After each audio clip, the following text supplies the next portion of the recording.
Hello everyone and welcome back to my channel.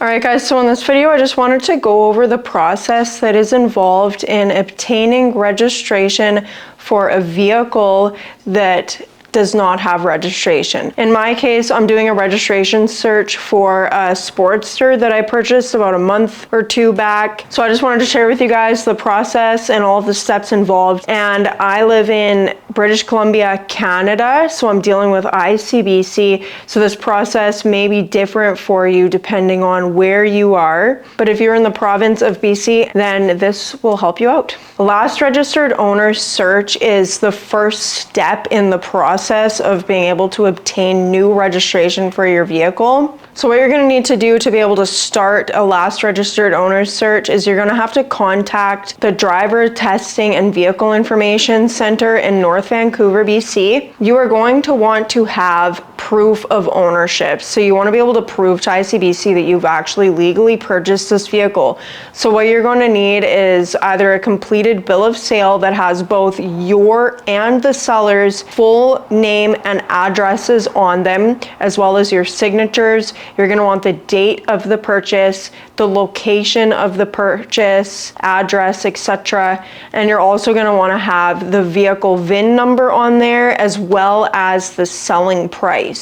And you'll also need to include a description of the vehicle, so the year, make, model, and that should be enough information to complete your bill of sale. If you don't have a bill of sale, you can also use a gift letter as a proof of purchase. You can also use a completed transfer form as a proof of purchase. Now, if you don't have any of those, you're going to need to fill out a separate document, and the name of this document is the Unregistered Vehicles and Missing Signatures Declaration. So you're going to have to fill that out, and then you are going to have to send that into ICBC, as well as a $7 check that you make payable to Insurance Corporation of British Columbia, not the acronym, but the full name as I just said it. And you're going to want to take that check, as well as your proof of purchase, as well as a letter that is written and signed by you that just states who you are and the fact that you are hoping to do a last registered owner search on such and such a vehicle. So with the bill of sale, you want to keep the original document for yourself and send ICBC a photocopy of it. With the letter, you want to send them the original letter that you write. And then also just put in my letter the VIN number for the vehicle.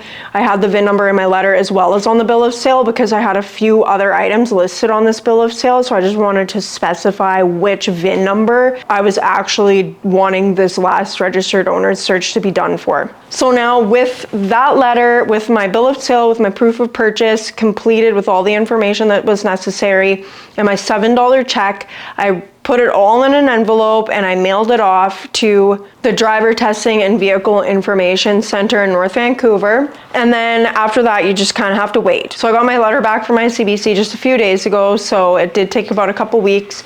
And in the letter that I got back from ICBC, this is what they say. Enclosed is a transfer form, so they send you a blank transfer form. And they also send you another piece of paper that will have the vehicle's information on it, but it'll also include the address that the last registered owner lived at when he registered the vehicle. I need to send him this transfer form, as well as a letter requesting for him to fill out his portion of the transfer form, and also for him to send me a signed copy of the registration if he has it.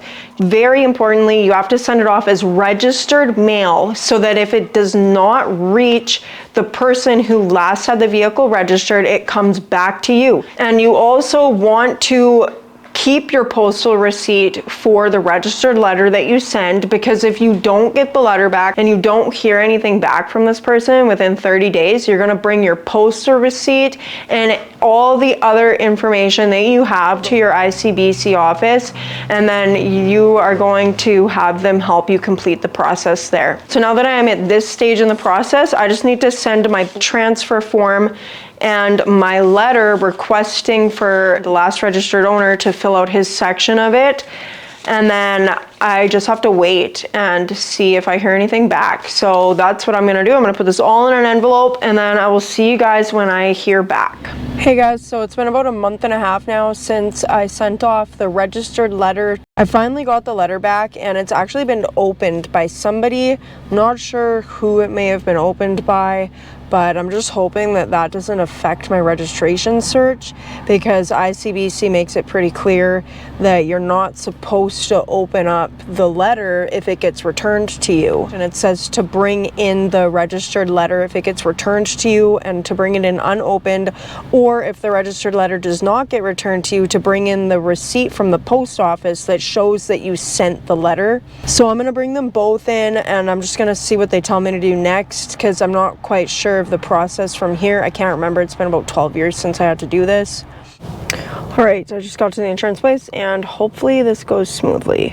I'm a little bit nervous. I just am trying to do a lost registration search. We would need a notary anyways, because they have to stamp it to verify. So let me see if I have one available. Just give me one moment. Okay. So I'm just gonna make a scan of this stuff. Okay. Take a little glance over it.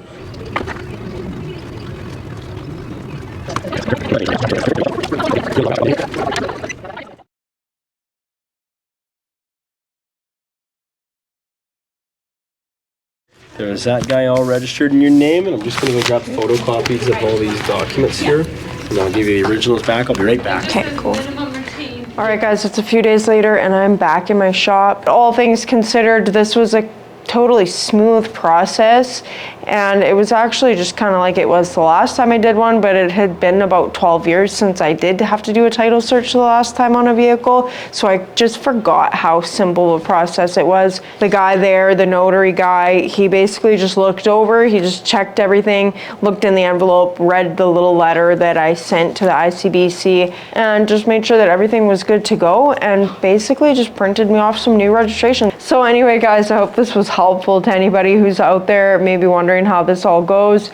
And if you like this video, or if you like what you see, or if you just like me, or even if you don't like me but you like my bikes, then like, comment, subscribe, share, do all those things you guys do. And like always, my lovely YouTube people, I'll catch y'all on the flip side. Peace.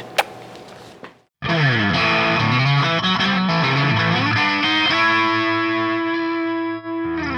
don't know what I'm gonna do about this video. Man, this mic better not be off. I'll catch y'all on the flip.